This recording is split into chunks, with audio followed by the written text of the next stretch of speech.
So dear students, class 9 से हमने economics का फर्स्ट चैप्टर स्टार्ट किया था। The name was the story of village Palampur. हमने कल उसका इंट्रोडक्शन देखा और हमने देखा बेसिकली विलेज पालमपुर है क्या चीज़। तो एक छोटा सा रिकैप करते हैं और फिर बढ़ते हैं आज के लेक्चर की तरफ।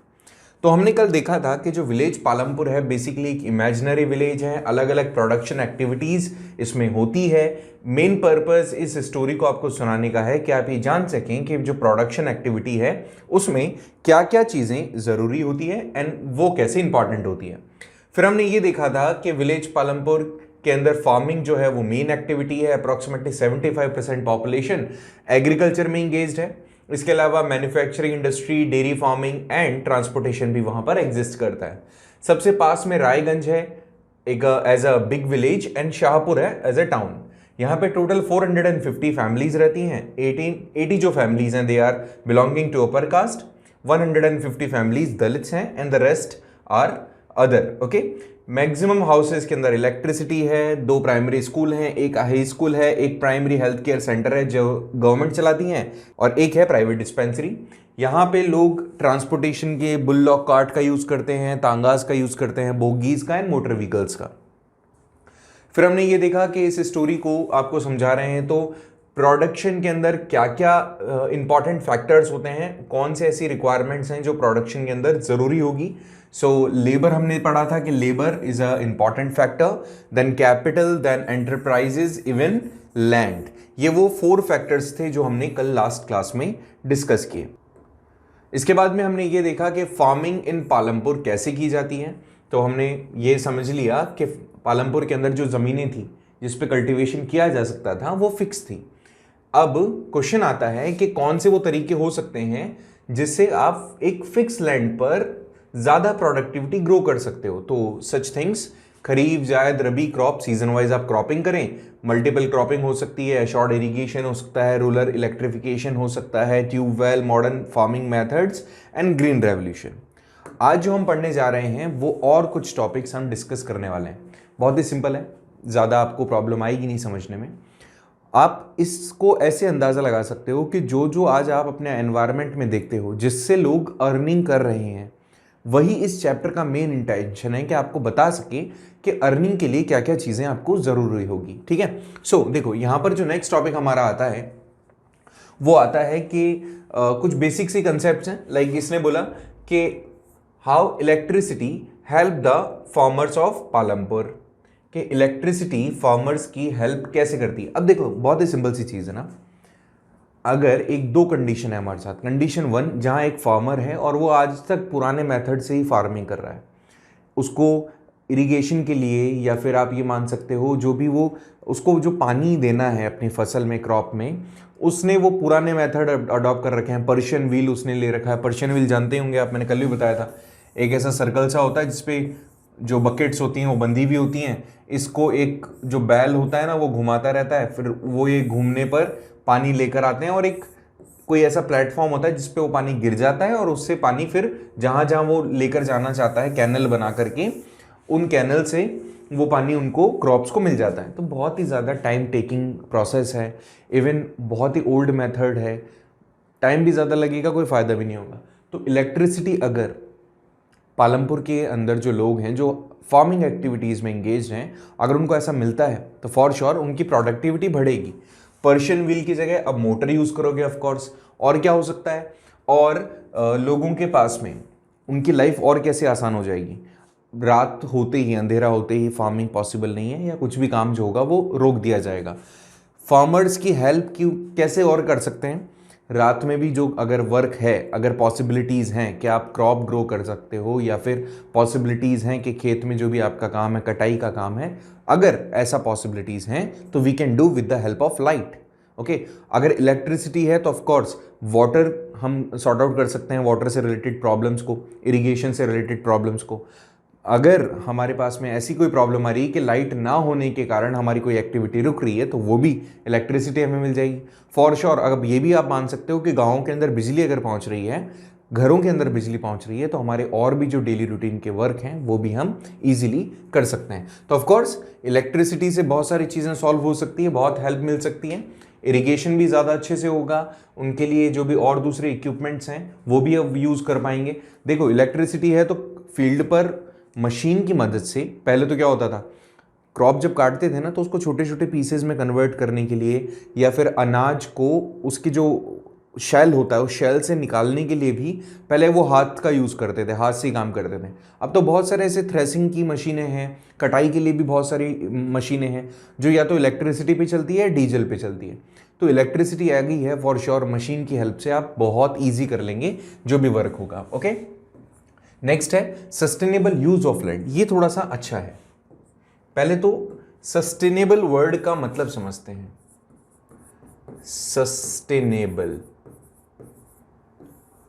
सस्टेनेबल मीन्स जब आप कोई चीज, कोई भी आप ऐसा काम करो जो कि एक्सेप्टेबल हो, जिससे कि नेचर को कोई नुकसान ना हो। लाइक आपने कोई भी चीज यूज करनी है तो वो इस मैनर में यूज हो जिससे कि फ्यूचर जनरेशन उस चीज को एंजॉय कर सके एंड इवन आप बेहतरीन तरीके से उस प्रोडक्ट को यूज कर पाओ। ओके, सो सस्टेनेबल मतलब जो एक्सेप्टेंस जिसकी हो सके। ओके, सो कोई भी लैंड को आप यूज कर रहे हो, किसी भी जमीन को अगर आप यूज कर रहे हो तो it is very compulsory thing कि उसको आप सेंसिबल मैनर में यूज करें। ये आपका फील्ड है, इस फील्ड पे आपको ग्रो करना है। इमेजिन कीजिए 2 हेक्टेयर लैंड है आपके पास में एंड 2 हेक्टेयर लैंड को आप यूज करना चाह रहे हो हार्वेस्ट के लिए। तो आपका सबसे बेस्ट मैनर क्या होगा, सबसे बेस्ट मेथड क्या हो सकता है जिसके बिहाफ पे आपको प्रोडक्टिविटी ज्यादा मिले एज वेल एज उस लैंड को नुकसान ना हो। सोचिए, इसमें आपने बहुत सारे पेस्टिसाइड्स यूज कर लिए, बहुत सारे फर्टिलाइजर्स यूज कर लिए, या और भी जो भी केमिकल्स थे वो सारे आपने यूज किए जस्ट टू क्रिएट और प्रोड्यूस मोर। ओके, बट क्या वो चीज सही है? क्या उस चीज को एक्सेप्ट किया जा सकता है? नो। तो ये सस्टेनेबल यूज ऑफ लैंड नहीं हो सकता। ओके, सो क्या होगा sustainable use of land? Let's see. तो होना ये चाहिए कि यहां पे सबसे पहले तो जो वाटर है, जिसको मैं अंडरग्राउंड वाटर कहूं तो ज्यादा अच्छा, आप मैक्सिमम जितना हो सके उस जमीन पे कल्टीवेशन के लिए, प्रोडक्टिविटी को इंक्रीज करने के लिए जो भी केमिकल्स हैं उनका यूज कम से कम किया जाए। अंडरग्राउंड वाटर जितना ज़्यादा यूज़ करोगे उतना ज़्यादा नुकसान है, क्योंकि ये नेचुरल रिसोर्सेज में काउंट होता है। This is too and this is as well, land as well. Okay, so इसको जितना हो सके हमें सेंसिबल मैनर में यूज़ करना है। वो अंडरग्राउंड वाटर है उसको आप लिमिटेड, क्योंकि वो लिमिटेड है तो उसको एक बहुत ही सेंसिबल मैनर में यूज़ करें हम। फर्टिलाइजर्स का यूज़ कम से कम करें, पेस्टिसाइड्स का यूज़ कम से कम करें। सॉइल की फर्टिलिटी को मेंटेन रखने के लिए नेचुरल जो भी वेज हो सकते हैं उन चीज़ों का यूज़ करते हुए हम ये जो सस्टेनेबल यूज़ ऑफ लैंड है, ये जो टॉपिक है, इसको ऐसे क्लियर कर सकते हैं। ठीक है, सो क्या देखा हमने इसमें? हमने देखा कि जो लैंड की फर्टिलिटी है उसको बनाए रखने के लिए एक सेंसिबल मैनर में हमें चीज़ें करनी है, एक्टिविटीज़ करनी है। फर्टिलाइजर्स, पेस्टिसाइड्स या जो भी केमिकल चीज़ें हम यूज़ कर रहे हैं उनको कम से कम यूज़ करें। अंडरग्राउंड वाटर को हम कम से कम यूज़ करें, और अगर यूज़ करें तो एक सेंसिबल मैनर में। सो ये था इस टॉपिक के अंदर। चलिए नेक्स्ट टॉपिक के ऊपर बात करते हैं, which is distribution of land between the farmers. ये थोड़ा सा सेंसिबल टॉपिक है, समझने वाला टॉपिक है। ठीक है, करें शुरू। देखिए, सो सबसे पहले इसमें समझें कि जो फार्मर होता है, जो फार्मर है, यहाँ पर बेसिकली 3 कैटेगरी है। यहाँ पर एक तो होता है बिग फार्मर, बेटा एक होता है मीडियम फार्मर, और एक होता है स्मॉल फार्मर। इसके अंदर एक चीज़ और होती है ना, लैंडलेस भी फार्मर भी होते हैं। ठीक है, लैंडलेस फार्मर्स। मैं पालमपुर की अगर बात करूं तो पालमपुर में सिचुएशन थोड़ी अलग थी। क्या थी देखें कि 450 फैमिलीज में से अप्रॉक्सीमेटली 1/3 जो फैमिलीज हैं, 150 जो फैमिलीज हैं, दे आर लैंडलेस। इनके पास में ज़मीनें नहीं थी, दे आर लैंडलेस।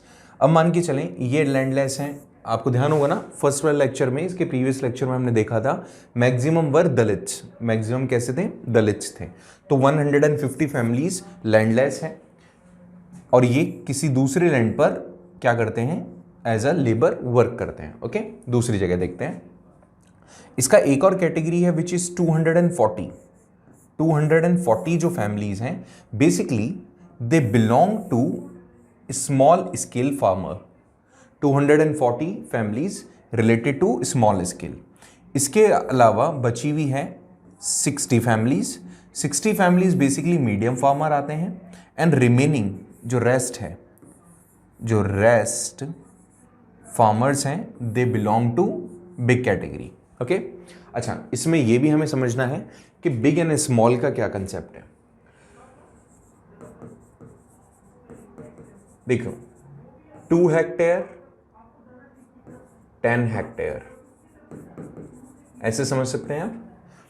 जो लैंडलेस फार्मर होते हैं उनके पास तो ज़मीनें होती नहीं है। जो स्मॉल फार्मर होते हैं उनके पास 2 हेक्टेयर से कम ज़मीन होती है। जो मीडियम फार्मर होते हैं उनके पास में 2 हेक्टेयर से लेकर 10 हेक्टेयर के बीच में ज़मीनें होती हैं। एंड जो बिग फार्मर होते हैं उनके पास में 2 हेक्टेयर से ज़्यादा ज़मीन होती है। ठीक है, तो मैंने क्या बताया तुम्हें? मैंने बताया कि जो फार्मिंग का मेथड है हमारे यहाँ, फार्मर्स को डिवाइडेशन जो हमने किया है वो बिग फार्मर्स में, मीडियम्स में, स्मॉल में, लैंडलेस में किया है। The distribution of the land between the farmers, क्या चीज़ है ये? ऐसे समझे, डिस्ट्रीब्यूशन हमने किया landless, small, medium and big farmer. यहाँ पर हमने देखा कि 450 टोटल जो फैमिलीज थी उनको डिवाइड किया हमने 150 में। इनके पास तो ज़मीनें है ही नहीं, मैक्सिमम इनमें से दलित्स हैं। इसके बाद में 240 फैमिलीज वो हैं जो कि स्मॉल स्केल फार्मर्स हैं, like they have only 2 hectare और लेस देन 2 हेक्टेयर। फिर 60 फैमिलीज ऐसी हैं जो मीडियम फार्मर्स हैं। मीडियम फार्मर्स का मतलब हो गया the people who has more than 2 hectare and less than 10 hectares. And इनमें से बाकी जो बचे हुए कुछ फार्मर्स हैं वो बिग फार्मर्स हैं जिनके पास 10 हेक्टेयर से ज़्यादा ज़मीनें हैं।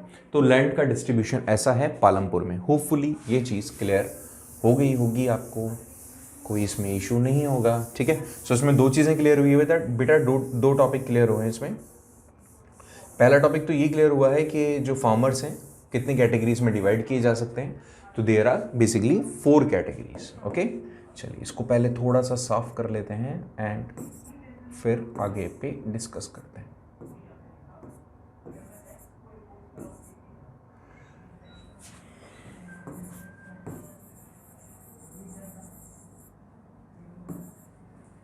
चलिए करें शुरू।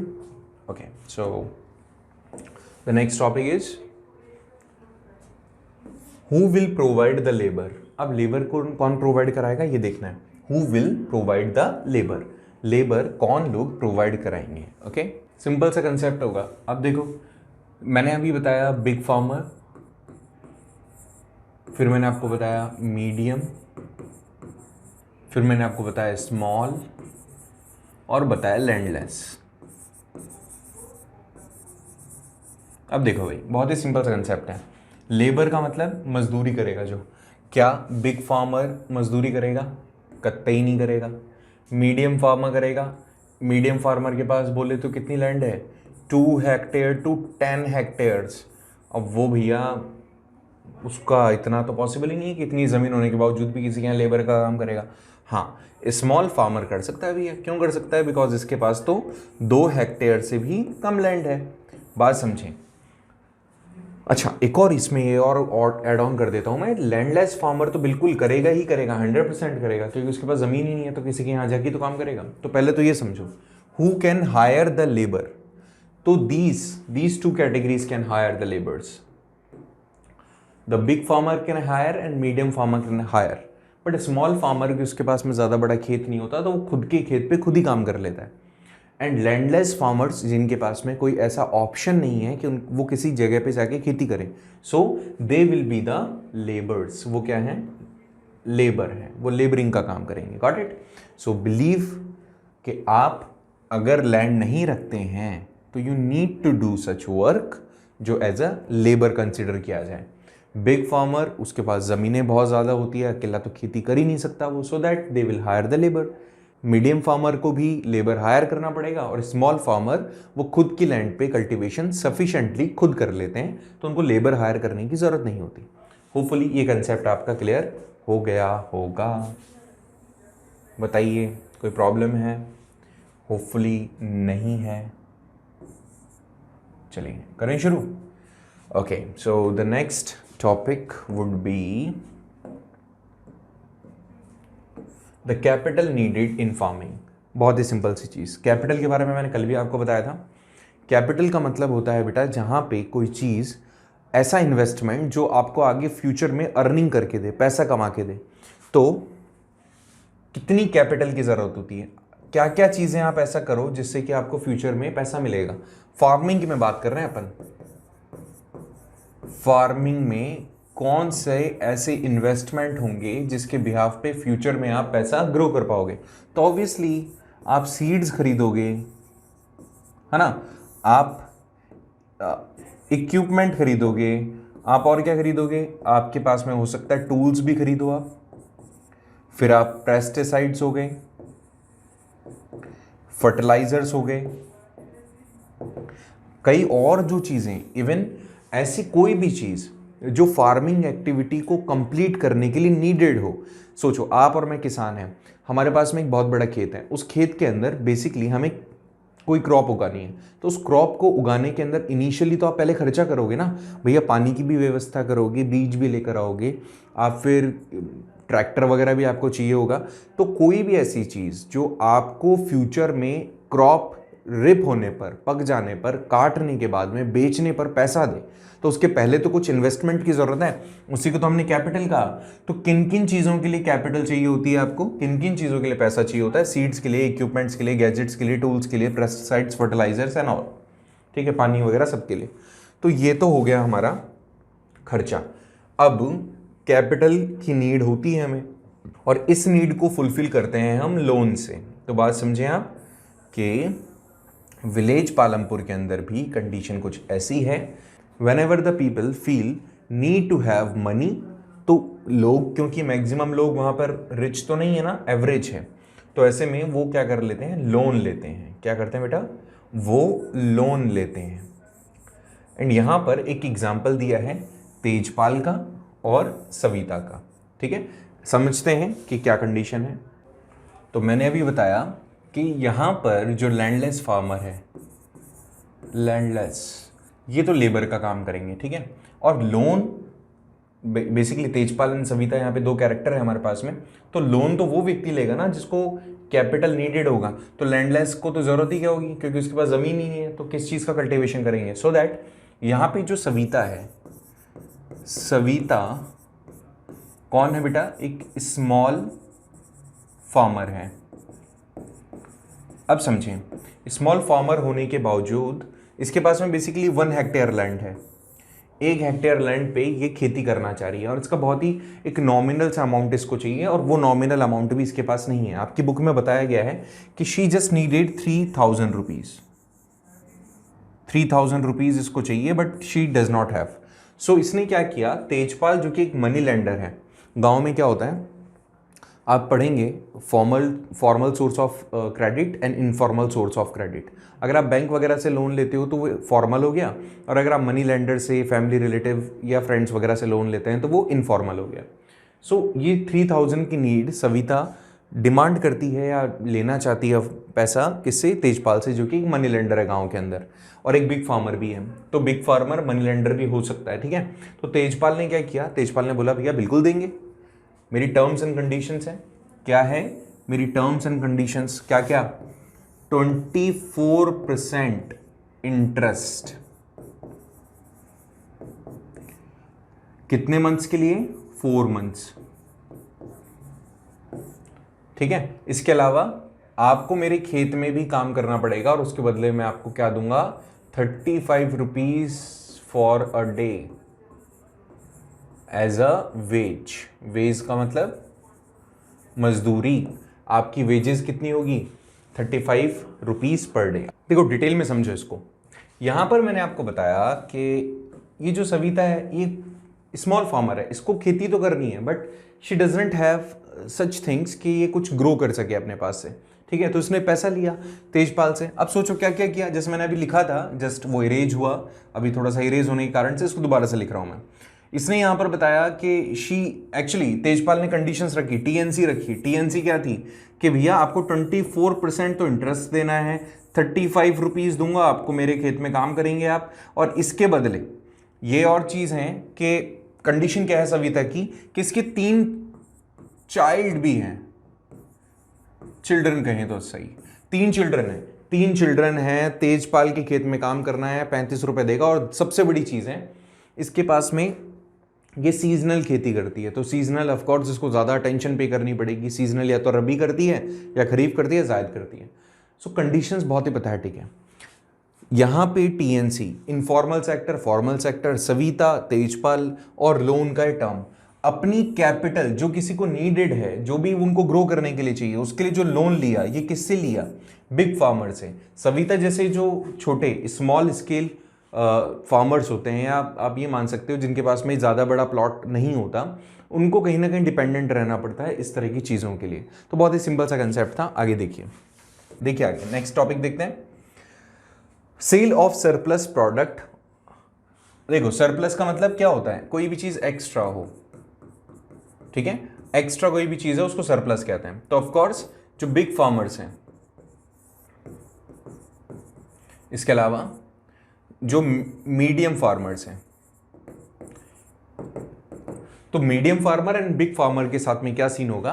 They both will work and इनका जो प्रोडक्टिविटी होने वाला है वो ज़्यादा होने वाला है। स्मॉल फार्मर तो अपने जितनी उसकी एपेटाइट होती है उसके हिसाब से ग्रो करता है, जैसे हमने सविता का एग्जांपल दिखा।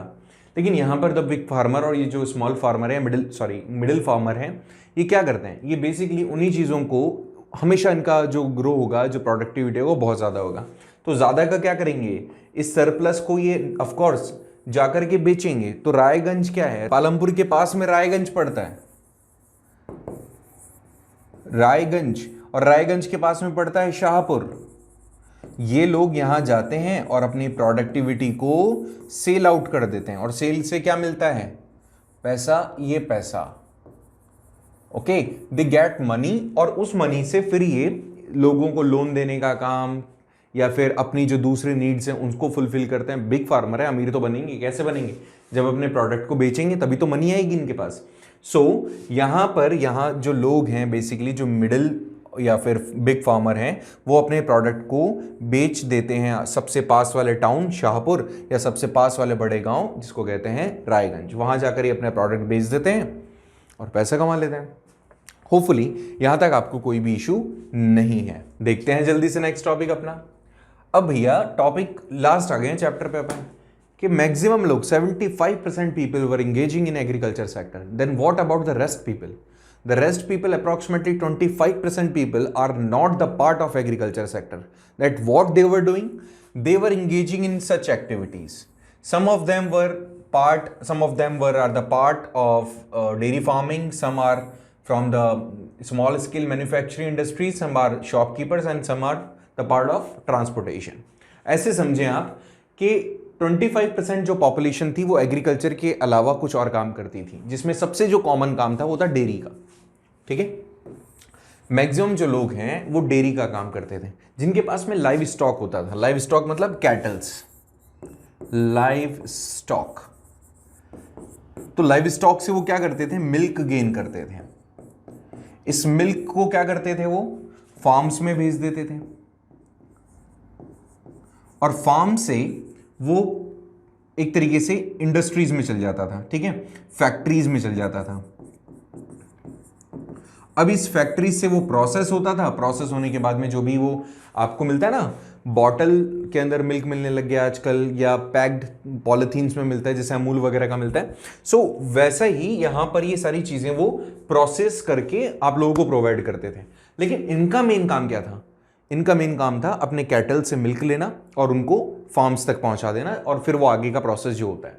तो मैक्सिमम ये भी इनका बहुत एक इंपॉर्टेंट काम था। ये भी आप कह सकते हो कि आसपास जिनके पास में कैटल नहीं है उनको भी दूध बेचने का काम करते थे, ठीक है, क्योंकि मिल्क तो बेसिक नीड है हमारी, वो तो चीज़ें मिलनी चाहिए। सो डेयरी फार्मिंग भी एक बहुत इंपॉर्टेंट काम था एग्रीकल्चर से हटके। इसको एग्रीकल्चर में हमने इसलिए नहीं जोड़ा जस्ट बिकॉज ऑफ यहाँ पर एक बहुत लंबा फैक्टर है। एग्रीकल्चर जो यहाँ पर बताया गया वो सिर्फ एक खेती बाड़ी को बताया गया है, ठीक है। वैसे तो डेयरी फार्मिंग भी प्राइमरी एक्टिविटी का पार्ट है और एग्रीकल्चर भी प्राइमरी एक्टिविटी का, बट यहाँ पे आपको फोकस करना है कि डेयरी को अलग रखा गया है, क्योंकि हम तो वो बात कर रहे हैं ना जो खेती नहीं करता उसके अलावा कैसे पैसा कमाता है, तो डेयरी से कमाता है। ओके, नेक्स्ट देखें। नेक्स्ट है स्मॉल स्केल मैन्युफैक्चरर्स और मैन्युफैक्चरिंग इंडस्ट्री। यहाँ पर एक बहुत ही अच्छे आदमी का एग्जाम्पल दिया गया, नाम भी बहुत अच्छा सा है, जिसका नाम है मिश्री लाल। क्या नाम है बेटा जी? मिश्री लाल। तो जो भाई साहब हैं मिश्री लाल जी, वो क्या करते हैं, इनकी खेती है, किस चीज की खेती है, शुगर केन की। और जो शुगर केन ये ग्रो करते हैं, शुगर केन से ये बनाते हैं बेटा जगरी।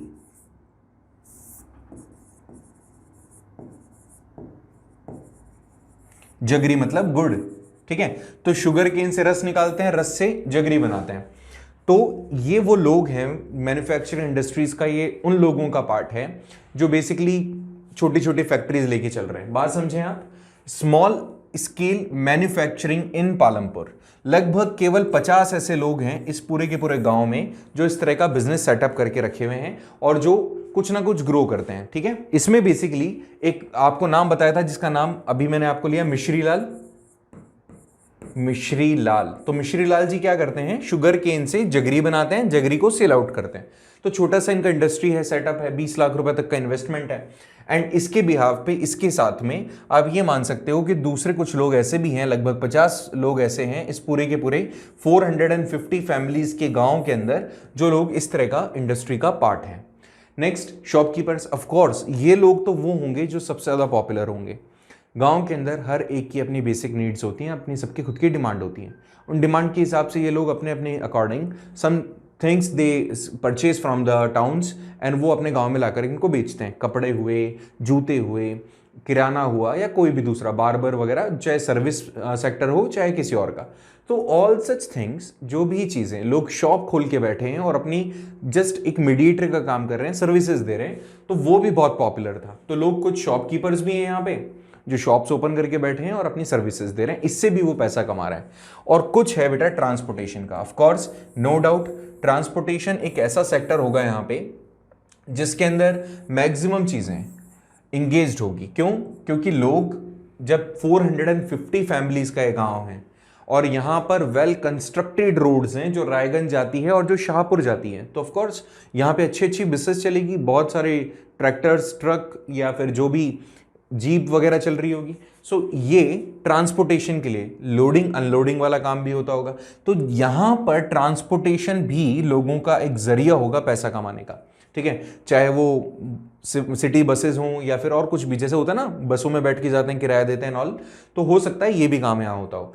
तो कुछ लोग ऐसे भी हैं जो इस वाले पार्ट से भी पैसा कमा रहे हैं, ठीक है। सो मैक्सिमम, वैसे कि यहाँ पर मैक्सिमम लोगों के पास में मोटर व्हीकल्स हैं और कुछ ऐसे हैं जो यहाँ पर रिक्शा वगैरह चला करके भी अपना लाइवलीहुड है वो जो गेन कर रहे हैं। So like this we have completed the chapter. बहुत ही सिंपल सा छोटा सा चैप्टर था एंड नो डाउट आपको ये चैप्टर आ गया होगा।